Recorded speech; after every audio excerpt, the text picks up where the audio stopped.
আসসালামু আলাইকুম আমার প্রিয় বন্ধুরা, আপনারা কেমন আছেন? আলহামদুলিল্লাহ, আমিও ভালো আছি। দেখেন, আজকে সকাল সকালে আমি ইলিশ মাছ আর উলকচু নিয়ে আসলাম রান্না করার জন্য। আর দেখেন, এই যে আম পাতা নিয়েছি, সেই আম পাতা দিয়ে আর কি ওলটাকে আমি সিদ্ধ করে নিব, তাহলে গলা ধরবে না বন্ধুরা। গলা ধরা থেকে বিরত থাকা যায়, এর জন্যই আম পাতাটা দেওয়া। সিদ্ধ হলে অবশ্যই আমি এটাকে উঠিয়ে নেব। এই যে আমি উলগুলা দিয়ে দিচ্ছি বন্ধুরা, দেখে নেন।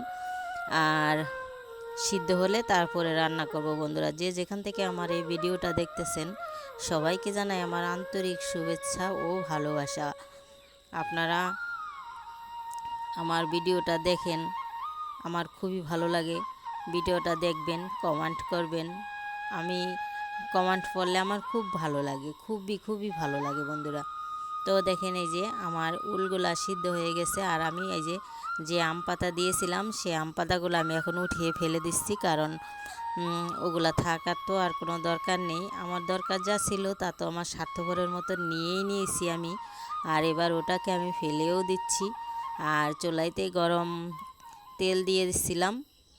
ওখানে আমি একসাথে আমি শুকনো মরিচ, পেঁয়াজ আর একটুখানি রসুন, না দিলে না হয় তাই একটু রসুন দিয়েছি, একসাথে বেটে নিয়েছি, পাটায় ফিনিশ করে বেটে নিয়েছি।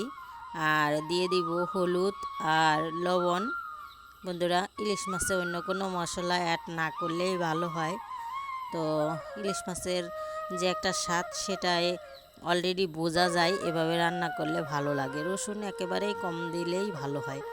আর আমি এখানে কিছুটা পানি অ্যাড করে দিব, মশলাটা যেন পুড়ে কড়াইতে লেগে না যায় বন্ধুরা। এর জন্য আর কি আমি একটু পানি অ্যাড করে দিলাম।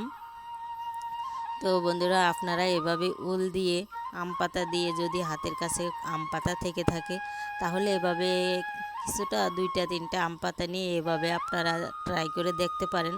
অবশ্য গলা ধরবে না, সেজন্যই একটা আমি আমার শাশুড়ি মা দেয়, তাই আমিও দেই। আমার মশলাটা কষানো হয়ে গেছে। আর এখানে আমি এই যে দেখেন, মাছগুলা যে ভাজবো না, ইলিশ মাছ, আজকে আমি মাছ ভাজি করব না, ভাজি ছাড়া রান্না করব। ইলিশ মাছ ভাজি ছাড়া রান্না করলে খুবই ভালো লাগে, সেজন্য অল্প একটু পানি অ্যাড করে দিয়ে দিছি। আর এখানে যে ইলিশ মাছগুলা দিয়ে কষিয়ে নিব আমি, এগুলা কষিয়ে আবার উঠিয়ে রাখবো বন্ধুরা।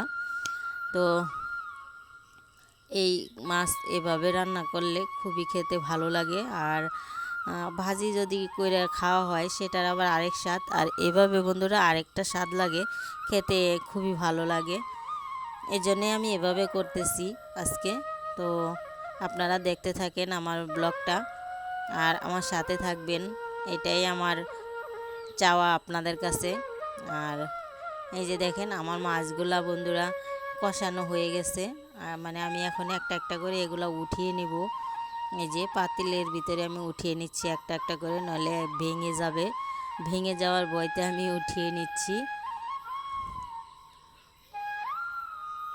এভাবে সবগুলো আমি উঠিয়ে নিব। তারপরে বন্ধুরা আমি তরকারিটা বসাবো।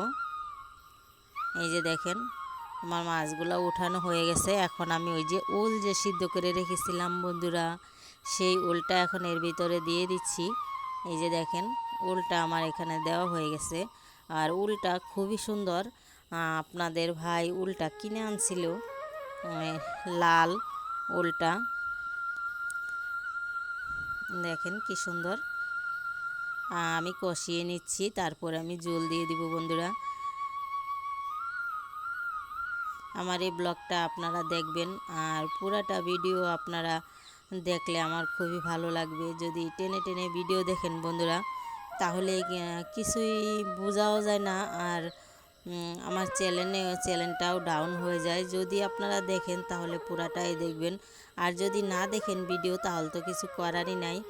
আমি আমি এটুকু জানি, যাকে ভালোবেসে আমি ভিডিওটা দেখব, তার ভিডিওটা আমি পুরাটুকুই দেখব, এটাই আমার ভাবনা।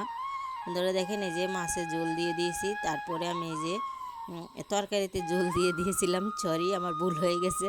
তারপরে এই যে এখন আবার এই যে মাছগুলো আমি অ্যাড করে দিলাম। এই যে মাছগুলো অ্যাড করে দিয়েছি, আমার একটু পরেই তরকারি হয়ে যাবে। তো বন্ধুরা, যে যেখান থেকে আমার এই ভিডিওটা দেখতেছেন সবাইকে অসংখ্য ধন্যবাদ। অনেক কথা বললাম, ক্ষমা করে দিয়েন। আর সবাই ভালো থাকেন, সুস্থ থাকেন, শুভকামনা রইল। আমার প্রিয় বন্ধুরা, আমার ভিডিওটা দেখে কেমন লাগলো অবশ্যই আমাকে জানাবেন। শুভকামনা রইল।